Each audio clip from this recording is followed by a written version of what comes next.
Okay. Hi. Welcome. Hi, teacher. Hey. Before we start, I need to make sure that I've got your permission for recording. I have your full permission on co-host to do this meeting. Yes. Will you show it to the World Wide Web of the DUP community? Yep. And even hopefully even more, because we're passionate about this topic and we want everyone to know. Yeah, absolutely. Okay, so tell us a little bit about yourself. My full name is Julianne Nguyen. My Vietnamese name is Hoang Oanh. I live in the West. I was actually born in Sydney. My dad was a refugee. He first came to Sydney, but we all moved up here in Melbourne when I was really young, because my dad found work here, and I've lived here ever since. So I could say I'm a West-born kid. West Side? West Side. And my briefly my future aspirations is to combine mental health with the arts. That would be amazing. Yeah, for the next generation onwards, I would like to see the youth and younger generation be not only creative with visual 2D type art. I'm thinking more of performance-based art, so combining like dancing, music, that kind of performance theater, all combined somehow. Okay. To express, to communicate, not through just what we're doing now, but more a bit more sentimental and emotional, and a bit more feeling type thing. I'll see if I can tap into the arts, and I can see you doing it. So yeah, it's gonna be a bit challenging. It's a risk that I'm worth taking. Absolutely. So I want to know, on your opinion, what is feminism and toxic masculinity to you? Wow, two big words. First question. Well, we are about gender equality, and we just want to know what people's opinion is on these two topics. Okay. Feminism, as soon as you mentioned feminism, the first image that came to mind was Emma Watson. I'm just going to put it out there. I've heard a few of her speeches on YouTube, and I know she's an advocate for feminism. The second thing that arises to me when you mention the word feminism is, I don't want to say all the details, but I did meet one person I talked to on the street, and he kind of got carried away. I don't think it's venting, but he was sharing his opinion that was a bit biased on women starting to partake in voicing their rights in the government or politics. Yep. So hearing from that, I kind of see the unequal balance between genders. So I think that when you say feminism, I think basically women, voicing more compared to the past, which was male heavily predominant in the previous generation compared to now. Definitely that is. Yeah. It was originally, it wasn't, I forgot what the proper year, but it was only until just recently women were allowed to have all these stuff. But before the women's rights movement and women can vote, it was generally all male dominant. Like women essentially did have no rights or say in anything. Like there's a lot of jokes and in films, but they used to have this quote: if women only had value if she was married. Like she could be married to a rich guy and he'd be so wealthy and she would have status. But if he dies, she loses all that status and she is nothing again. However, if the man still lives but the woman dies, life goes on, apparently. So that was back in the olden days, and I'm so glad that there is progression, slow progression, but still progressing. But anyway, moving on is, have you ever been told that you can't do something because you're a woman? I haven't been told using that specific type of terminology, like you can't do that because you're a woman, but because I can pick up the vibe or like what they're trying to get, subtly.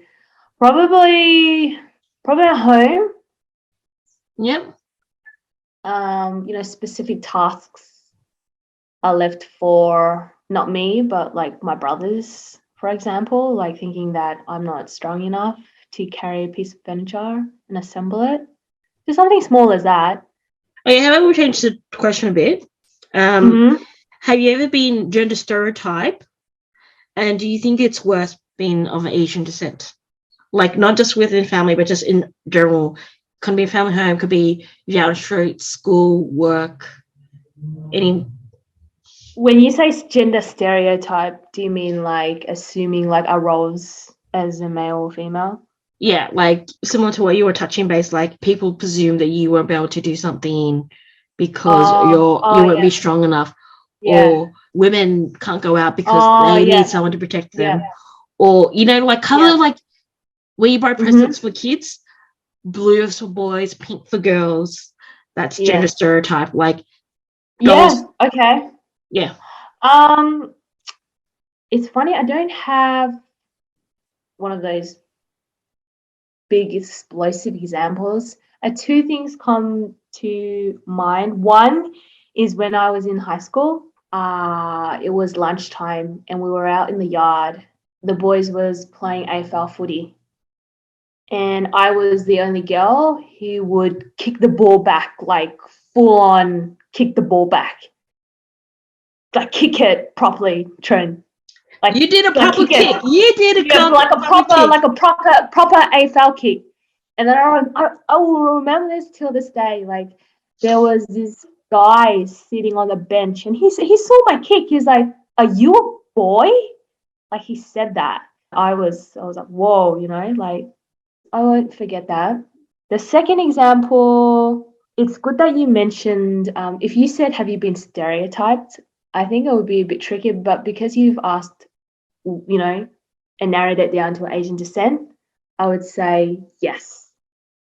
They don't explicitly say it or use the term discriminate, but they can indirectly, you can just sense you can sense the differences because I've done work experience and like unpaid internships.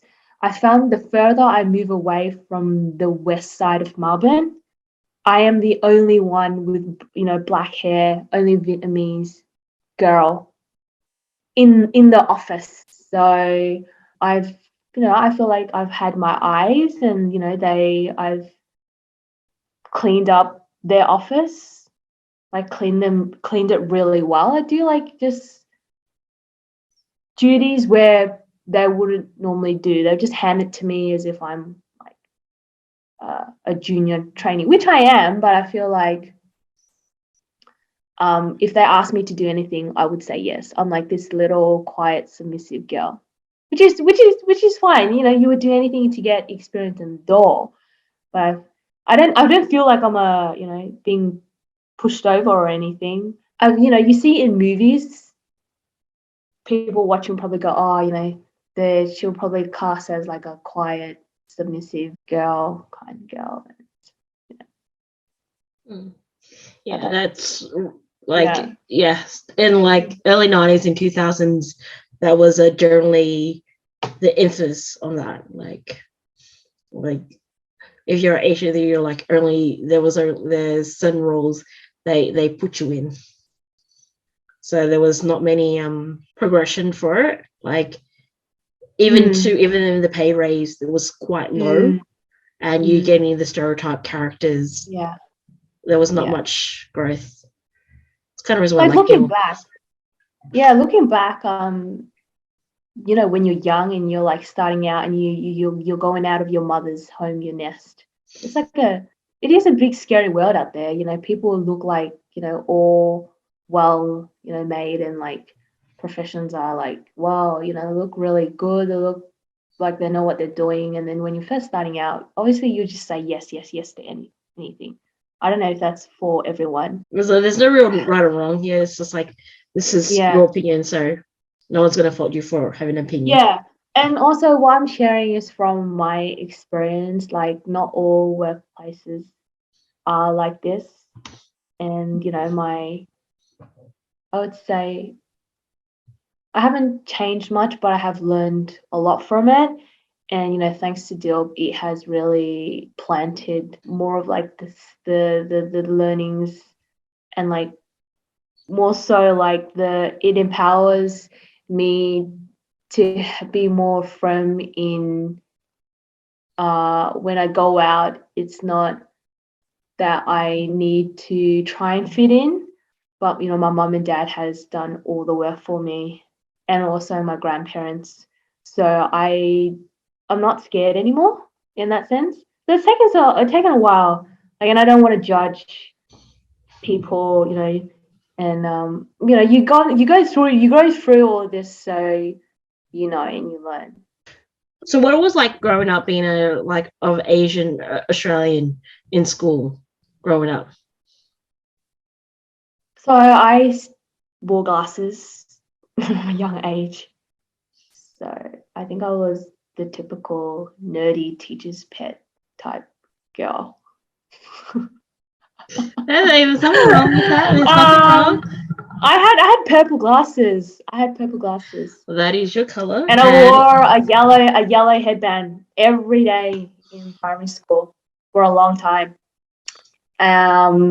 But at the same time, I played sports really well, which is very contradictory to my image, strangely. But growing up with three brothers, if people would understand, they would know why. You go to school 5 days a week, Western school, normal, yeah. And then you go to Vietnamese school 1 day a week. So I went to Vietnamese school from prep till about year 9. It was weird. Had friends, but we just chatted in English, and you still talked about like movies and like non-related Vietnamese stuff. Then the time you spoke Vietnamese was when the teacher asked you a particular question, or they're like, "Oh, speak Vietnamese," or you're doing your work. And that was like 9 to 1. So it was about like 5-6 hours of Vietnamese schooling. We spoke English at home. I spoke English with my brothers, and the only time I spoke Vietnamese was with mum and dad. Okay, you say you have brothers. What is like them comparing from you to them? Was there any difference on your upbringing? Because there's a lot saying like how there was more tasks for the girls than there is the boys. Interesting. We've noticed there's like a different set of rules for girls and a different set for boys. Was that for you? That was the case for your family? Yeah, absolutely. So my youngest sister, and then I have 3 brothers in the middle, and then there's me. So I'm the eldest. So I have all the cleaning duties, and my brothers used to help my dad with like labor and carrying tiling duties, kitchen tiles, laying them on the floor, like labor type work, physical work. So house chores wise, I was the go-to person. I'm still the go-to cleaning maid. You have to put that in quotation marks. I'm still the maid. I was a maid, still a maid, still the G-high of the family. G-high is still good. For me, it's still a nice word. It's a lot more nice than the words I used to use in the past. Maid, and I'll share a bit, the reality of, I'm not sure if other families experience this, but I would go, "Oh, Mum, why don't you ask M, which is my brothers, to help clean?" And she goes, "Oh, no, they've come home from working hard, from the warehouse and carrying stuff, or helping Dad, They don't need to do that. You can do that." That's the conversation till today. What is your opinion about toxic masculinity in Asian cultures? I've never been asked this question before. All I can think of in terms of this term, it feels like it's a really heavy term. All I can say is about whether, the media are deeming that, men need to be strong and that men can't cry. Is this where the gist is actually going? You know what, let's scratch this, because I actually do have a question. What do you think of the saying, big boys don't cry? I can't swear in this video. We'll beep it out. We had a, I did a recording, and I swear, so we did a bit, and that makes you feel better. My now that I've, you know, aged, and I've, you know, been through a lot of things, and I've talked to a lot of people, all kinds of things, heard different spiritual beliefs, religious beliefs, all that kind of jazz. At the end of the day, we all have emotions. Unfortunately, what we see in films and media, I don't know why we portray it like that. I don't know in the past why, you know, we wanted that kind of masculine side of males to be that image, and, you know, females to be like soft and sweet. You know, now I'm seeing like kind of like a duo, a mix of both, you know. It's more dynamic and it's more authentic. I think people are finding that kind of both sides inside of them, and learning to express that. Because once you suppress that, you know, then comes like the difficulties and challenges, and, you know, it's I feel like it's a bit out of whack. Probably again, parental kind of teachings and upbringing as well. So it depends on different families and how the child kind of bonds with their father or mother. You know, I think childhood trauma, that's a whole nother thing. But I think,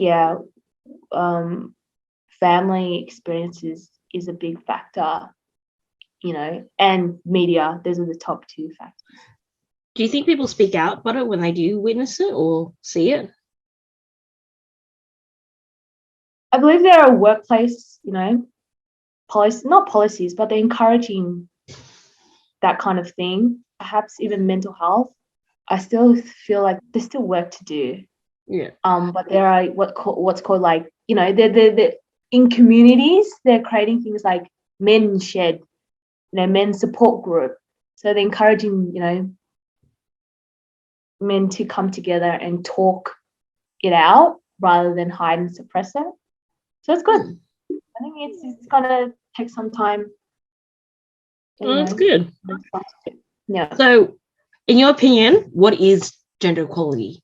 It sounds far-fetched to say, you know, where we want a world or a place where both sides, both parties, both genders can have simply, you know, a say in what they want in life without feeling like one's not overpowering the other. I feel like, well, you know, now that I get to go a bit more deeper, like, I feel like now, you know, same-sex marriages, how I see it is that it's a different take than traditional man and woman marriages, because that means there's a level where they can express themselves without having to feel like, oh, there's a male and female different dynamic. Being open and giving space for people to be what they want to be, you know, share what they want to share, express how they want to express. For me, like in this interview right now, if Trin asked me this five years ago, I wouldn't know how to answer this. But right now, I feel like I'm in a little bit leaning towards the optimistic kind of side to life. As much as, you know, we hear the negative political kind of stuff. We need that. Lockdown and COVID has woken up not just like us in community, even the people higher up there, and they know things have to change. They can't keep things the same. So basically, it's like the whole world has changed. So it's going to take time, you know, like us, you know, putting that out there, and then, you know, our future children and the generations, you know, they're gonna be the next ones leading, you know. So in 5 years' time, what do you think this will happen? Like, what do you think will happen in 5 years' time with this area of topic? I actually would like to see more female politicians and MPs and local MPs. And even more importantly, I want to use the word women of color, or just like people like us in, you know, everyday communities, you know, to step up. You know, I feel like that's more inspiring. And they've also been working so hard in Australia, either to get like permanent visas or working hard, to provide for the family. I feel like they are the next heroes and role models for the children, and then more stories will come out, and then I think people will learn and start be open to understand. You still get racism everywhere. It's the same with gender equality. It's just you have to start talking and sharing. I think that's how storytelling is. You have to share it. It's like Indigenous storytelling. If it don't share, we won't even know. What type of wisdom would you like to give the future generation about gender equality and toxic masculinity? Don't be afraid to confide and share how you're feeling to at least one person, because that one person would also be feeling the same thing as you do. And you'll be surprised that there is a large group of people experiencing similar things. And it could be simple as starting a dialogue or a conversation, at a cafe and just talking about it, and then invite others to come along. So it's as simple as that. I think, it's no fear in hiding anymore. There's not a time to hide. I think it's be open and chat about it. That's what I would say. As much as how bleak and dark, the media and the news could be, there are actually good people out there doing good things. So I would say have some faith that, you have at least some good people surrounding you, because they will keep you going, and, you could help others as well. I like that. That's like you said, with the negative side, you see the positive. So we're going to end this. So I want to give you a big thank you. And thank you. And if you guys want to know more resources or what to do in these situations, check out the website. And we've got a lot of resources for you guys out there.